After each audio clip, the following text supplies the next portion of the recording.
Stock market ఒక జూదం. ఈ మాట మనందరం విన్నాం. మీరు కూడా డాటా చూస్తే ఈ మాట నిజం అనిపిస్తుంది.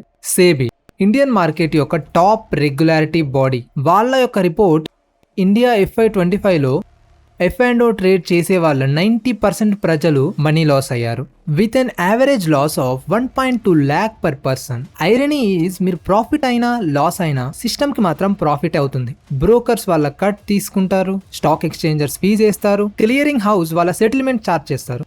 ఈ రీజన్తో సిస్టమ్ ప్రతిరోజు ట్రై చేస్తుంది మీరు ఇంకా ట్రేడ్ చేయాలి అని, ఇంకా బెట్స్ తీసుకోండి మార్కెట్లో, సో దట్ వాళ్ళ ఆయిల్ మిషన్స్ నడుస్తూనే ఉండాలి. కాబట్టి ఈ రోజు మనం ఎక్స్ప్లోర్ చేద్దాం ఎందుకు ఇండియా ప్రజలు వాళ్ళ టైం అండ్ మనీని లీగలైజ్డ్ బెట్టింగ్ యాప్లో పెడుతున్నారు. ఇమాజిన్ చేసుకోండి, ఒక జొమాటో డెలివరీ బాయ్, ఆయన మంత్లీ శాలరీ 25,000. యూట్యూబ్లో ఒక నెల నుంచి ఫైనాన్స్ ఇన్ఫ్లుయెన్సర్ యొక్క వీడియోలతో ఇన్స్పైర్ అయ్యి ఒకరోజు బ్యాంక్ నిఫ్టీలో చిన్న ట్రేడ్ చేశాడు. ఒక గంటలో 5,000 సంపాదించాడు. ఆయనకు అది ఒక మ్యాజిక్ కంటే తక్కువేం కాదు. కానీ ఈ ట్రేడ్తో ఆయన ఇంకొక పెద్ద ట్రాప్ వైపు వెళ్ళాడు. ఈ సింగిల్ ప్రాఫిటబుల్ ట్రేడ్ ఆయనకు కాన్ఫిడెన్స్ని ఇచ్చింది. అండ్ పెద్ద ట్రేడ్స్ చేస్తూ ఉంటే లాసెస్ వస్తే లోన్ తీసుకున్నాడు అండ్ మళ్ళీ స్టార్ట్ చేశాడు revenge trading with the core of believe మిగతా ట్రేడ్స్ లో అన్ని రికవర్ చేసుకుంటా అని. ఇక్కడే అసలు ప్రాబ్లం స్టార్ట్ అవుతుంది. లాసెస్ తర్వాత ప్రజలు పాత లాస్ ని రికవర్ చేయడానికి రివెంజ్ ట్రేడింగ్ చేస్తారు. లాజికల్ డెసిషన్స్ తీసుకోరు. ఈ సిచ్యువేషన్స్ లో ఇన్ఫ్లుయెన్సర్స్ మంటలో నెయ్యి వేసే పని చేస్తారు. ట్విట్టర్, యూట్యూబ్, టెలిగ్రామ్ ప్రతి చోట ఫేక్ PNL స్క్రీన్ షాట్స్ చూపించి చెప్తారు జస్ట్ 15 నిమిషాల స్ట్రాటజీతో 10,000 సంపాదించండి. ఇలానే gullible and untrained retail participants just impulsive trade చేస్తారు అండ్ వాళ్ళ లాసెస్ ఇంకా పెరుగుతాయి. ఈ ప్రాబబిలిటీ ఆటలో మీ 1-2 లక్కీ ట్రేడ్స్ మీ కాన్ఫిడెన్స్ అవ్వకూడదు. ఇక్కడ ఒక లెసన్ సింపుల్. ట్రేడింగ్ ఒక అడిక్టివ్ లూప్. ఇందులో ఎక్కువ క్యాజువల్ పార్టిసిపెంట్స్ వాళ్ళ మనీ అండ్ మెంటల్ పీస్ రెండు పోగొట్టుకుంటారు. మరి ప్రజలు ఎందుకు ఆపరు? Psychology and death angle. ప్రతిసారి లాస్ అయింది అందరి కామన్ సెన్స్ ఎందుకు చెప్పదు చాలు ఆపేయి అని? Reason simple. బ్రెయిన్లో హార్మోనల్ డిస్బ్యాలెన్స్, డోపమిన్ అడిక్షన్. మీరు ట్రేడింగ్ చేసి ఫస్ట్ టైం ప్రాఫిట్ చేస్తారో చిన్నదైనా పెద్దదైనా మన బ్రెయిన్ దాన్ని ఒక రివార్డ్ లాగా చూస్తుంది అండ్ ప్రతి ట్రేడ్లో అదే హై ఫీలింగ్ వెతుకుతుంది. లాస్ అయితే బ్రెయిన్ చెప్తుంది ఇంకొక ట్రేడ్ అంతే అండ్ మొత్తం రికవర్ అవుతుంది అని. అండ్ ఆ ఫీలింగ్ మళ్ళీ వస్తుంది. ప్రాఫిట్ అయినప్పుడు ఓవర్ కాన్ఫిడెన్స్ వస్తుంది. మీకు అనిపిస్తుంది ఇప్పుడు నాకు మొత్తం అర్థమైందని. ఈ సైకిల్లోనే మీరు మెల్లమెల్లగా రిస్క్ చేస్తారు అండ్ అల్టిమేట్లీ ఇంకా మనీ లూజ్ అవుతారు. దీన్ని ఒక సైకలాజీ ఎక్స్పెరిమెంట్తో చూద్దాం. 1950స్లో ఒక సైంటిస్ట్ ఎలుకలు తీసుకున్నాడు. వాటిని 2 గ్రూప్స్ చేసి ఫస్ట్ గ్రూప్ స్ట్రగుల్ అయితే చేసినాయి కానీ 15 minutes అండ్ గివ్ అప్ చేసినాయి. రెండో గ్రూప్ కూడా స్టార్టింగ్ లో సేమ్ స్ట్రగుల్ చేశాయి కానీ వాటికి కొంచెం రెస్ట్ ఇచ్చి మళ్ళీ వాటర్లో వేస్తే 60 గంటల వరకు స్విమ్ చేశాయి. ఈ డిఫరెన్స్ చిన్నది కాదు. ఒక గ్రూప్ 15 నిమిషాలు అండ్ రెండో గ్రూప్ ఆఫ్టర్ బ్రేక్ 60 గంటలు. This is extra long performance. And ఈ ఎక్స్ట్రా లాంగ్ పర్ఫార్మెన్స్ వెనక ఒక రీజన్ ఉంది. సెకండ్ గ్రూప్ని ఒకసారి రెస్క్యూ చేశారు. ఈ రెస్క్యూ వాటి బ్రెయిన్లో హోప్ అండ్ సిగ్నల్ లాగా పెట్టుకుంది. ట్రేడర్స్తో కూడా సేమ్ ఇలానే అవుతుంది. మొదట్లో ఒక చిన్న ప్రాఫిట్ హోప్ ఇస్తుంది, ఒకరోజు పెద్ద ప్రాఫిట్ వస్తుంది అని. అదే హోప్ ప్రజలకు ఎన్ని లాసెస్ వచ్చినా కానీ ట్రేడింగ్ చేస్తూ ఉంటారు. దీంతో ఇంకో ప్రాబ్లం కూడా స్టార్ట్ అవుతుంది. ప్రజల సేవింగ్స్ అయిపోయినా కూడా ఆగరు. సేబీ చైర్పర్సన్ స్వయంగా చెప్పారు ప్రజలు ఫ్రెండ్స్ అండ్ ఫ్యామిలీతో అప్పు తీసుకుంటారు అండ్ వాళ్ళు ఇవ్వకపోతే వాళ్ళ పర్సనల్ అసెట్స్ ని తాకట్టు పెట్టి లోన్ కూడా తీసుకొని సో దట్ వాళ్ళు ఇంకా పెద్ద ట్రేడ్ చేయొచ్చు టు ఆఫ్సెట్ ప్రీవియస్ లాసెస్. ఈ డేంజరస్ ట్రెండ్ ఇప్పుడు చాలా కామన్ అయ్యింది. మా ఫ్రెండ్ వాళ్ళ డాడ్ కూడా 3-4 ఏళ్లలో 1.7 crore లాస్ చేశాడు F&O ట్రేడింగ్తో. ఆయన స్టోరీ కూడా సేమ్. మొదట్లో చిన్న విన్స్ వచ్చాయి, then overconfidence, then losses అయిన తర్వాత కూడా అంకుల్ ఆగలేకపోయాడు. ఆయన అప్పు తీసుకోవడం స్టార్ట్ చేశాడు జస్ట్ ఇంకొక ఛాన్స్ కోసం. ఇలాంటి సిచ్యువేషన్లోకి వచ్చి వాళ్ళ బేసిక్ ఎక్స్పెన్సివ్స్ కూడా లోన్ తీసుకోవాల్సి వచ్చింది. అంటే ఒకవైపు డబ్బులు సంపాదించడానికి స్టార్ట్ అయ్యింది, ఈరోజు ప్రజలను డెట్ ట్రాప్లోకి తీసుకెళ్తుంది. ఒకవేళ మీరు కూడా ఆల్రెడీ ఇలాంటి ట్రాప్లో ఉంటే డిస్క్రిప్షన్లో ఎక్స్పర్ట్ ప్యానెల్ యొక్క లింక్ ఉంటుంది. ఈరోజే మా ఎక్స్పర్ట్స్ తోటి కన్సల్టేషన్ తీసుకోండి. And the ecosystem. ఈ మొత్తం ఇష్యూని ఇంకా మంచిగా అర్థం చేసుకోవడానికి ఈ ఈకో సిస్టమ్ ప్లేయర్స్ ని కూడా అర్థం చేసుకోవాలి. మీరు నోటీస్ చేశారా, మీరు ఒక ట్రేడ్ చేసినప్పుడు ప్రాఫిట్ లేదా లాస్ ఆ ఒక్క మూవ్తో ఎంత మంది డబ్బులు సంపాదిస్తారో అని. Player number 1 broker. అన్నిటికన్నా ముందు ఈ బ్రోకర్ మీ ప్రతి ట్రేడ్ లో బ్రోకర్ కి brokerage and hidden charges fix basis లో వస్తాయి. జీరో దానే చూస్తే FY24లో వాళ్ళు 8,300 కోట్ల కంటే ఎక్కువ రెవెన్యూ రిపోర్ట్ చేశారు అండ్ 120% గ్రోత్ చూపించారు. అంటే ఎంత ఎక్కువగా మీరు ట్రేడ్ చేస్తే అంత ఇన్కమ్ వాళ్ళకు వస్తుంది. And here comes player number 2 exchangers. మీ మొత్తం ఆర్డర్స్ వెళ్తాయి NSE లేదా BSE. అక్కడ బయర్స్ అండ్ సెల్లర్స్ మ్యాచ్ అవుతాయి. ప్రతి ఒక్క ట్రాన్సాక్షన్ లో ఎక్స్చేంజ్ వాళ్ళ కట్ తీసుకుంటుంది. NSE Q4 FY24లో 3719 crore రెవెన్యూ చూపించింది. 3,400 కోట్లు ట్రాన్సాక్షన్ చార్జెస్ తో. మీ ప్రతి ట్రేడ్ తో ఎక్స్చేంజ్ ప్రాఫిట్ జనరేట్ వాళ్ళకి కావాల్సింది ఆర్డర్ ఇంటెన్సిటీ మార్కెట్ లో మొత్తం ఇంకా పెరుగుతూ ఉండాలి అని. Player number 3 clearing corporation.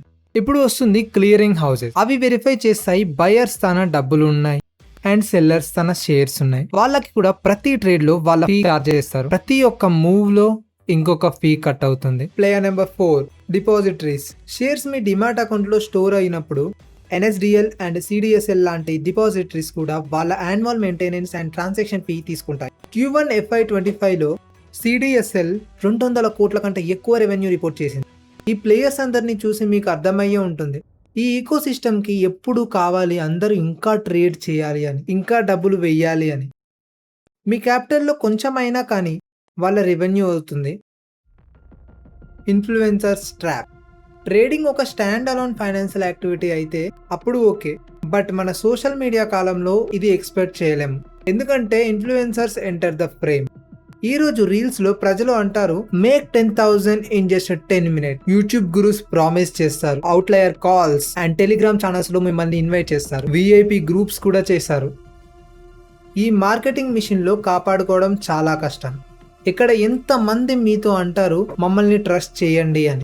I made lakhs and ఆ అబద్ధమైన రియాలిటీని photoshop, false testimonials and fake screen shots తో చేస్తారు. Remember Asmita Patel? PR through option queen and she is the wolf of stock market అని చెప్పి ఫేమస్ చేశారు. నిజానికి she was running an unregistered advice service course fee, mentorship packages, premium Telegram groups, education tag ఇచ్చి ఈమె కోట్ల scam చేసింది. సేబీ ఫైనల్లీ ఈమెతో 50 కోట్ల కన్సిస్కెంట్ చేశారు. ఇది ఒక కేసే కాదు. సేబీ 2024లో రవీందర్ బాలు భారతి, నసిరుద్దీన్ అన్సారీ లాంటి ఇన్ఫ్లుయెన్సర్స్ ని బ్యాన్ చేసింది for giving misleading stock tips by A social media. దీని తర్వాత సేబీ 17,000 కంటే ఎక్కువ మిస్లీడింగ్ కంటెంట్ సైట్ ని క్లోజ్ చేయించింది ఏవైతే ఇలాంటి ఇన్ఫ్లుయెన్సర్స్ నడుపుతున్నారు. ఇలానే ఒక కేసు అయింది మ్యాంగళూరులో. ఒక మిడిల్ ఏజ్ లేడీ, ఆమెను ఒక WhatsApp premium stock sharing club లో ఇరికించారు. ఫేక్ స్క్రీన్ షాట్స్ తో 2,000తో స్టార్ట్ చేసి ఆమెతో 4.8 lakh ట్రాన్స్ఫర్ చేయించుకున్నారు. ఎప్పుడైతే విత్డ్రావల్ అటెంప్ట్ చేసిందో వేరియస్ చార్జెస్ నేమ్ తో మొత్తం అమౌంట్ బ్లాక్ చేశారు with the condition to pay more to get out. Thankfully సేబీ action కూడా స్టార్ట్ చేసింది. అన్రిజిస్టర్డ్ అడ్వైజర్స్ ని బ్యాన్ చేసింది. పంప్ అండ్ డంప్ డిటెక్షన్ కోసం AI సర్వేలెన్స్ యూస్ చేసింది అండ్ సోషల్ మీడియా మానిటరింగ్ కూడా స్టార్ట్ చేసింది. మెటా కూడా సేబీ వెరిఫికేషన్ ని మ్యాండేటరీ చేసింది for all investment related add in India. దీని అర్థం నో సేబీ బ్యాచ్ నో యాడ్. ఇప్పుడు కూడా రీటైల్ ఇన్వెస్టర్స్ రిస్క్ డెసిజన్స్ తీసుకుంటున్నారు, రీసెర్చ్ కాదు రీల్స్ చూసి. ఈ రోజు కూడా మెజారిటీ రీటైలర్స్ అనుకుంటారు వాళ్ళు ఇంకొంచెం నేర్చుకుంటే, కొంచెం చార్ట్ అర్థం చేసుకుంటే వాళ్ళ డెస్టినీ మారిపోతుంది అని. కానీ రియాలిటీ ఏంటంటే ఆడ్స్ వాళ్ళకు against. NSE derivatives market analysis చూపిస్తుంది FY25లో చిన్న layer of prop desk and FPI major profit generate చేశాయి. ఈవెన్ రీటైల్ సైడ్ కలెక్టివ్ 1.05 కోట్ల కంటే ఎక్కువ లాస్ అయ్యింది. ఇప్పుడు మీరు అనుకుంటారు how is it possible? Simple answer ఇదే. మీరు కంపీట్ చేస్తారు ఇలాంటి గ్రూప్ తోటి, వాళ్ళ తాన మీ కంపారిజన్ లో మొత్తం అడ్వాంటేజ్ ఉంటుంది. Large foreign portfolio investors, prop desk, huge funds, వీళ్ళ దగ్గర హై ఫ్రీక్వెన్సీ అల్గరిథం ఉంటుంది ఏదైతే మైక్రో సెకండ్స్ లో ట్రేడ్ ఎగ్జిక్యూట్ చేస్తాయో. ఇవి ఆ మిషన్స్, వీటి వెనకాల mathematicians, physicians and computer scientists ఉంటారు. రాత్రి పగలు ఒకే గోల్ కోసం పనిచేస్తారు, మార్కెట్ నుంచి డబ్బులు సంపాదించడం. ఈ సిచ్యువేషన్ ఇలాంటిది. ఎలా అయితే ఒక చీమ ఒక వీల్ కి ఛాలెంజ్ చేస్తుందో, రెనెసాన్ టెక్నాలజీస్ క్వాంట్ ఫండ్స్ 90 కంటే ఎక్కువ పిహెచ్డీస్ హైర్ చేసింది to run they trading algo. వీళ్ళు మ్యాథ్స్, ఫిజిక్స్, కంప్యూటర్ సైన్స్ లో ఎక్స్పర్ట్స్ అయి ఉంటారు. ట్రేడింగ్ ని సైన్స్ చేసేస్తారు. ఇలాంటి ప్లేయర్స్ ముందు ఒక individual traders position almost invisible అవుతుంది. అఫ్ కోర్స్ కొన్ని ఈ అడ్వాంటేజ్ ని తప్పుడు యూస్ చేస్తాయి and they are punish to. ఈ మధ్య సేబీ జేన్ స్ట్రీట్ ఒక US based prop trading firm ఇండియాలో FNF మార్కెట్ నుంచి బ్యాన్ చేసింది. ఇన్వెస్టిగేషన్ లో తెలిసింది వాళ్ళు వాళ్ళ advanced algorithm and ultra fast trading system తో ఇండెక్స్ మ్యానిఫికేషన్ చేశారు అని. ఈ స్ట్రాటజీతో 2 ఏళ్లలో అరౌండ్ 35,000 కోట్ల ప్రాఫిట్ సంపాదించారు. లెసన్ ఏంటంటే రీటైల్ ట్రేడింగ్ ఇలాంటి గ్రౌండ్ లో అవుతుంది. అక్కడ ప్రతి అడ్వాంటేజ్ వేరే వైపు ఉంది. ఇన్స్టిట్యూషన్స్ తాన better data, better speed and better tools ఉన్నాయి. మీ తాన ఇప్పుడైతే హోప్ అండ్ బారోడ్ మనీ. ఈ రెండిటితో మీ లాంగ్ టర్మ్ వెల్త్ అవ్వడం కష్టం. ఈరోజు ఈ వీడియో ఎండ్లో ఏం రిస్క్ చూసాం? ఇలాంటి ట్రేడింగ్ తో పెద్ద రిస్క్ క్యాపిటల్ లాస్ కాదు, ఎక్కువ డెప్ట్ లాస్ అవుతుంది. సేబీ చైర్మన్ స్వయంగా అడ్మిట్ చేశారు ప్రజలు ట్రేడింగ్ కోసం వాళ్ళ ఇల్లు కూడా మోర్గేజ్ చేస్తున్నారు. మీ income base already unstable, but మీ లైఫ్ స్టైల్ ని ఫిక్స్ ఎక్స్పెన్సివ్స్ తో సెట్ చేశారు with rent, EMI, subscriptions and loan. వీటిలో ఈ పెద్ద లాస్ మీ ఫ్యామిలీ ఫైనాన్షియల్ సైకిల్ మొత్తం బ్రేక్ చేస్తుంది. అండ్ ఇదే problem India daily wage earner నుంచి ఒక యంగ్ సాలరీడ్ ఎంప్లాయీ కూడా ఫేస్ చేస్తున్నారు when they get in to FNO trading. But దీని సొల్యూషన్ కూడా చాలా సింపుల్. ఒకవేళ స్టాక్ మార్కెట్ లో వెల్త్ బిల్డ్ చేయాలి, షార్ట్ కట్స్ కన్నా లాంగ్ టర్మ్ ఇన్వెస్ట్మెంట్ వైపు షిఫ్ట్ చేయండి. SIP, mutual funds, diversified portfolios and అన్నిటికంటే ఇంపార్టెంట్ పేషెన్స్. సేబీ యొక్క రిపోర్ట్స్ చెప్తుంది గడిచిన 10 ఏళ్లలో retail equity investors positive CAGR earn చేశారు. Even traders average returns negative లో ఉన్న. పెద్ద లెసన్ ఏంటంటే మీకు ట్రేడింగ్ చేయాలని ఉంటే దీన్ని మీ ప్రైమరీ ఇన్కమ్ సోర్స్ చేయకండి.